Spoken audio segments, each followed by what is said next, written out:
প্ৰথমে মই সংগীতাই আপোনালোক সকলোকে এটা নতুন ভিডিঅ'লৈ স্বাগতম জনালোঁ। আজি আপোনালোকৰ কাৰণে মূলা আৰু গাজৰ আচাৰৰ ৰেচিপি এটা লৈ আহিছোঁ। এই আচাৰৰ ৰেচিপিটো বনাবলৈ একেবাৰে সহজ আৰু খাবলৈ খুবেই ভাল হয়। আশা কৰোঁ আপোনালোকে ভিডিঅ'টো চাই ভাল পাব।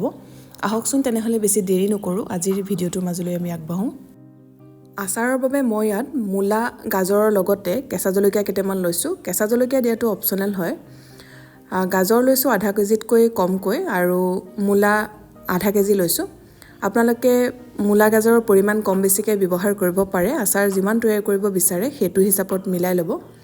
এতিয়া মূলা আৰু গাজৰৰ ওপৰৰ অংশখিনি ভালদৰে চুচি লৈ ধুই এনেদৰে দীঘল দীঘলকৈ কাটি লৈছোঁ। আপোনালোকে নিজৰ হিচাপত কাটি ল'ব বা ৰুকি পেলাইও এই আচাৰবিধ তৈয়াৰ কৰিব পাৰে। লগতে জলকীয়াকেইটাও ঠাৰি গুচাই এনেদৰে দুফাল কৰি লৈছোঁ। এতিয়া মূলা গাজৰ জলকীয়া গোটেইখিনি অকণমান ৰ'দত দি ল'ম। যদি টান ৰ'দ হয় ৩-৪ ঘণ্টামান দিলেই হৈ যায়। বহুত বেছি ৰ'দত দি শুকুৱাই পেলাব নালাগে, মাত্ৰ ইয়াৰ সেমেকা ভাৱটো যাতে নাথাকে সেইটো মন কৰিব। কাৰণ আচাৰত যদি সেমেকা ভাৱটো থাকি যায় তেতিয়াহ'লে সোনকালে বেয়া হৈ যায়, সেইটো আপোনালোকে জানেই। মাত্ৰ পানী লাগিবলৈ দিব নালাগে।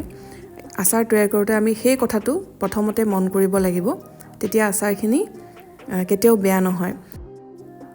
এইবাৰ চাই লওঁ আহক আচাৰৰ মছলাখিনি কি কি ব্যৱহাৰ কৰিছোঁ। গোটা মছলাৰ ভিতৰত ইয়াত মই লৈছোঁ ডাঙৰ চামুচেৰে এচামুচ বগা জিৰা, এচামুচ ধনিয়া, এচামুচ আজৱাইন বা জনি, এচামুচ চফ, আধা চামুচ কালজিৰা আৰু লগতে ডাঙৰ চামুচেৰে 4 চামুচ ক'লা সৰিয়হ। ক'লা সৰিয়হৰ ঠাইত বগা সৰিয়হো ব্যৱহাৰ কৰিব পাৰে।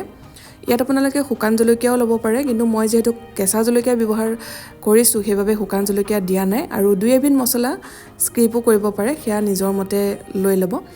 এতিয়া গোটা মছলাখিনি আমি অকণমান সময় ভাজি ল'ম কম জুইত। সৰিয়হ যিহেতু সোনকালে ক'লা পৰি আহে সেইবাবে সৰিয়হ আমি পিছত ব্যৱহাৰ কৰিম। প্ৰথমতে এয়া বাকী থকা গোটা মছলাখিনি দি দিলোঁ। কেৰাহীখন অলপ গৰম হওঁতে মছলাখিনি দি লৈ গেছৰ ফ্লেমটো কমাই ল'ব আৰু কম জুইতেই ঘনাই লৰাই 1 মিনিটমানৰ কাৰণে ভাজিলেই হৈ যাব। বৰ বেছি ভাজি থাকিবও নালাগে, মাত্ৰ ইয়াৰ সেমেকা ভাৱটো যাতে নোহোৱা হয় সেইটো মন কৰিব। কেইছেকেণ্ডমান ভাজি লোৱাৰ পাছতে এয়া মই সৰিয়হখিনি যোগ কৰি দিলোঁ আৰু সৰিয়হখিনি দিয়াৰ পিছতো এনেদৰে লৰাই কেইছেকেণ্ডমান আকৌ ভাজি লৈছোঁ। মুঠতে 1 মিনিটমানহে মছলাখিনি ভাজিছোঁ। এয়া অলপমান যেতিয়া গৰম হৈ পৰে সিমানখিনিলৈকে ভাজিলেই হ'ব। এনেদৰে চুই চালেও আপোনালোকে গম পাব। ইয়াতকৈ আৰু ভাজি নাথাকিব, যিহেতু বেছিকৈ যদি মছলা ভাজি থাকে তেতিয়াহ'লে কিন্তু মছলাখিনি তিতা হৈ পৰিব। এতিয়া গেছৰ ফ্লেমটো অফ কৰি দিলোঁ আৰু কেৰাহীতে থৈ নিদিব। কেৰাহীখন যিহেতু গৰম হৈ থাকে আৰু গৰম কেৰাহীত যদি আমি মছলাখিনি এনেদৰে থৈ দিওঁ তেতিয়াহ'লে মছলাখিনি জ্বলি যোৱাৰ চান্স থাকে। সেইবাবে বেলেগ এটা পাত্ৰলৈ উলিয়াই লৈ মছলাখিনি অলপ ঠাণ্ডা হ'বলৈ দিব আৰু ঠাণ্ডা হোৱাৰ পাছত মিক্সিত খুন্দি ল'ব। খুন্দনাটো খুন্দিব পাৰে, যিহেতু মছলাখিনি আমি বৰ বেছি মিহি কৰিব নালাগে। আচাৰৰ মছলাবোৰ এনেদৰে অলপ গোটা গোটা হৈ থাকিলে খাবলৈ বেছি ভাল হয়। এতিয়া আচাৰখিনি তৈয়াৰ কৰি ল'ম। তাৰ কাৰণে গেছত কেৰাহী এখন পাতি থৈছোঁ আৰু তাতে মিঠাতেল এয়া গৰম হ'বলৈ দিছোঁ। নিজৰ হিচাপত দিছোঁ। মূলা গাজৰ যিমান লয় সেইটো হিচাপত আপোনালোকে তেলৰ পৰিমাণ দি ল'ব। আৰু মই যিহেতু ভিনেগাৰ ব্যৱহাৰ নকৰোঁ সেইবাবে তেল অকণমান বেছিকৈ দিছোঁ, যাতে আচাৰখিনি তেলতে ডুব গৈ থাকে। তেতিয়া আচাৰখিনি সোনকালে বেয়া নহয়, বহুদিন ভালে থাকিব। তেলখিনি এতিয়া অলপ গৰম হ'বলৈ দিম। ধোঁৱা ওলালৈকে গৰম কৰিব নালাগে, অলপমান গৰম হ'লেই হ'ব। যেতিয়া ভালদৰে গৰম হ'ব তেলখিনি, তাৰপিছত গেছৰ ফ্লেমটো কমাই দিব আৰু কম জুইত এতিয়া আচাৰখিনি অকণমান সময় আমি ভাজি ল'ম 2-3 মিনিটমান। তাৰ বাবে এয়া মূলা গাজৰ আৰু জলকীয়া গোটেইখিনি ৰ'দৰ পৰা আনি লৈছোঁ। এয়া দেখিছে ভালদৰে শুকালে, ইয়াৰ সেমেকা ভাৱ নাই। এয়া তেলখিনি ভালদৰে গৰম হ'ল। এতিয়া ইয়াতে মূলা গাজৰ আৰু জলকীয়া গোটেইখিনি দি দিম। গেছৰ ফ্লেমটো কমাই থ'ব। এতিয়াৰ পৰা আপোনালোকে যিখন হেতা নাইবা চামুচ ব্যৱহাৰ কৰে, শুকান যাতে হেতা চামুচ ব্যৱহাৰ কৰে সেই কথাটো মন কৰিব। এয়া মই হেতাখনেৰে জলকীয়া, মূলা, গাজৰ গোটেইখিনি দি দিছোঁ। গেছৰ ফ্লেম কমাই ৰাখিব আৰু ভালকৈ লৰাই দিব। এনেদৰে কম জুইত 1 মিনিটমান এতিয়া ভাজি থাকিম, ঘনাই লৰাই থাকিব। এইখিনি সময়তে ইয়াত জোখমতে হালধি গুড়ি যোগ কৰিছোঁ। ইয়াত মই সৰু চামুচেৰে 1.5 চামুচ হালধি ব্যৱহাৰ কৰিছোঁ। লগতে দিছোঁ সোৱাদ অনুসৰি নিমখ আৰু দিছোঁ অকণমান জলকীয়া গুড়ি ৰংটোৰ বাবে। যিহেতু জলকীয়াও ব্যৱহাৰ কৰিছোঁ, জ্বলা হ'বই, সেইবাবে বহুত বেছিও দিয়া নাই। এতিয়া গোটেইখিনি ভালদৰে লৰাই লৈছোঁ আৰু কম জুইতে এনেদৰে 1-1.5 মিনিটমান ভাজি থাকিম। এয়া মই প্ৰায় 2 মিনিটমান ভাজি ল'লোঁ আৰু এতিয়া ইয়াতে মছলাখিনি যোগ কৰি দিছোঁ। মছলাখিনি অকণমান শেষৰ ফাললৈ যোগ কৰিব, তেতিয়া গোন্ধটো ভাল হয়। আৰু গোটেইখিনি ভালদৰে লৰাই দিছোঁ।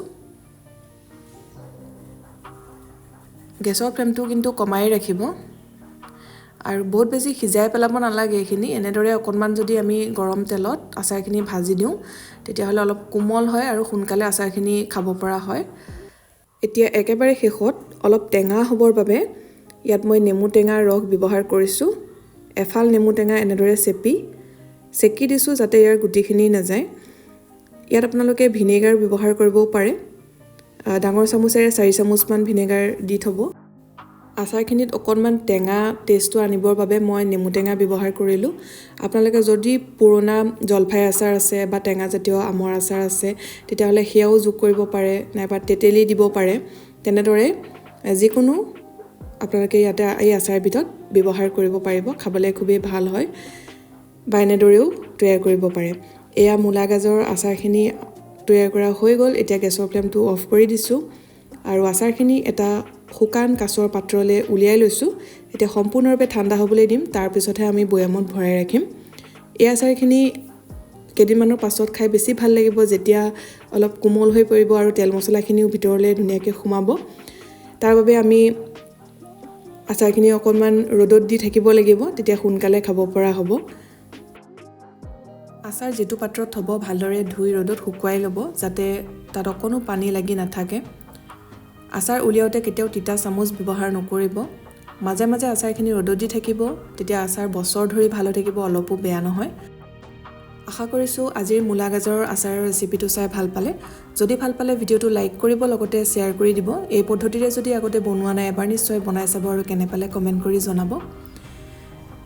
আকৌ এটা নতুন ৰেচিপিৰ সৈতে সোনকালে লগ পাম। ভিডিঅ'টো চোৱাৰ বাবে বহুত বহুত ধন্যবাদ।